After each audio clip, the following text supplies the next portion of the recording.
खबर शामिल करते हैं चिश्तियाँ से। हमारे इंचार्ज नुमाइंदगान जनूबी पंजाब निसार अहमद भट्टी के मुताबिक असिस्टेंट कमिश्नर की किसाब माफिया के खिलाफ दबंग कार्रवाई।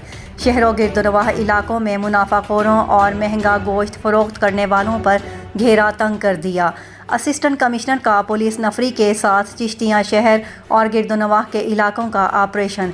इस गश्त के दौरान रमज़ानुल मुबारक के महीने में भी मुनाफाखोरी करने वालों और मन मर्जी कीमत पर गोश्त फरोश करने वालों को भारी जुर्माने और गिरफ्तारियां अमल में लाई गईं। गिरफ्तार कसाबों पर फौरी FIR दर्ज करा के हवाला सिटी पुलिस चिश्तियाँ कर दिया गया।